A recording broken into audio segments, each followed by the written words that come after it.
What is the Book of Proverbs about? Let's talk about the Book of Proverbs. What is it really about? Many people think Proverbs is mainly about the heart or emotions. But actually, Proverbs is about life, our daily life. It teaches us how to live wisely every single day. One interesting thing about Proverbs is this: it is one of the few books in the Bible that clearly states its purpose. In Proverbs 1:2, we read that its purpose is to know wisdom.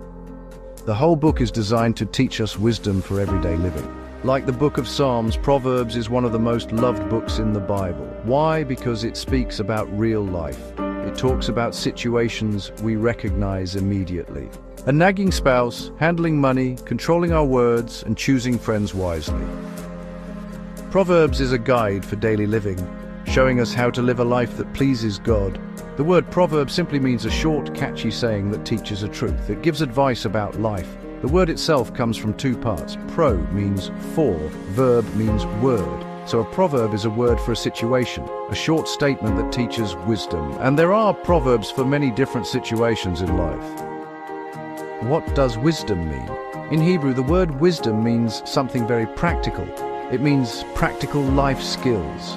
For example, how to be a good husband, how to be a wise mother, how to handle money, how to make good decisions. But biblical wisdom is not just life skills. It is life skills from God's perspective. It teaches us how to live a life that pleases God. As 2 Corinthians 5:9-10 reminds us, our goal is to live in a way that pleases Him. Proverbs tells us clearly where wisdom comes from. Proverbs 1:7 says that the fear of the Lord is the beginning of wisdom. This does not mean being afraid of God. It means reverence for God. It means recognizing that God is wise, God created us, and God has the right to guide our lives. True wisdom begins when we honor God and trust His ways. It ultimately comes from God. And we see an important principle even in Genesis chapter 2. In the Garden of Eden, there was a tree called the tree of the knowledge of good and evil. God told Adam not to eat from it. Why? Because the authority to decide what is good and evil belongs to God. Human beings were never meant to set their own rules. Think about it this way. If you buy a machine, you follow the manufacturer's instructions. Why? Because the one who made the machine knows how it works best. In the same way, God is our maker. If we follow His instructions, we will live well in His world. Proverbs are not promises, but Proverbs is a collection of wisdom sayings gathered over time. King Solomon and other wise men collected these sayings, and God inspired them to be included in Scripture. But a proverb is a general truth, not an absolute promise. For example, Proverbs 16:3 says, "Commit your works to the Lord, and your thoughts will be established." That is generally true.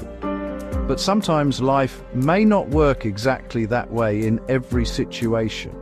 Compare that with a promise in John 3:16, "Whoever believes in Him will have everlasting life." That is always true. Another example is Proverbs 10:27.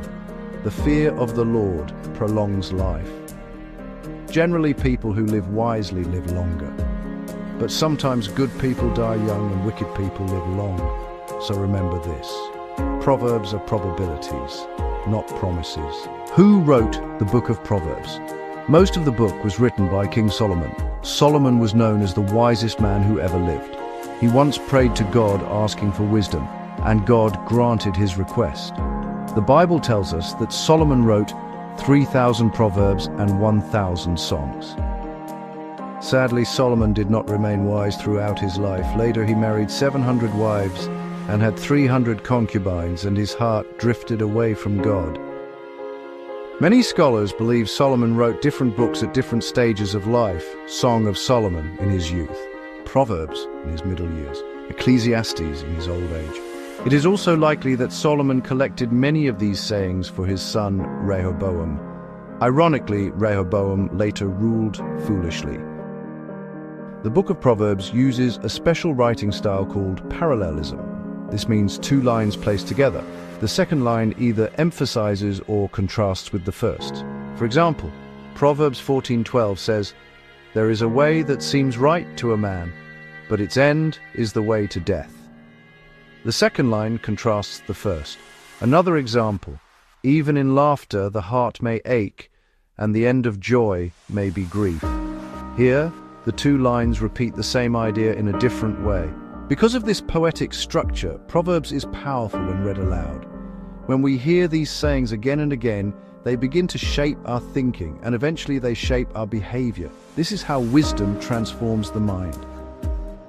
The book has 3 main sections, chapters 1 to 9. These chapters are an introduction. They contain 10 speeches from a father to his son. The father repeatedly says, "My son, do not..." In fact, this phrase appears 17 times. The father is pleading with his son not to live foolishly. In these chapters, wisdom is personified as a woman, like a wise mother calling people to follow her. These chapters show that God's creation itself displays His wisdom. From the seas to the mountains, from the human body to a single cell, everything reflects the wisdom of God. Chapters 10 to 29. This section contains the actual Proverbs of Solomon. These short sayings cover every area of life: money, speech, friendship, forgiveness, leadership, and work. In other words, wisdom for every situation. Chapters 30 and 31. These chapters form the conclusion. They were written by 2 different people. Chapter 30 was written by Agur. Agur describes himself as someone who is not naturally wise, but someone willing to learn. He is a model of humility. Chapter 31 was written by King Lemuel, but the wisdom he shares actually came from his mother. The chapter ends with the famous description of a virtuous woman. Interestingly, this poem is written in a Hebrew acrostic style, and each line begins with the next letter of the Hebrew alphabet. Hebrew has 22 letters, so the poem has 22 sections, each beginning with a different letter. Why does Proverbs begin with a father and end with a mother? The book begins with a father teaching his son. It ends with a mother teaching her son. This reminds us of something important. Wisdom does not come only from books. We also learn wisdom from our parents and their life experience. What do we learn about God from Proverbs?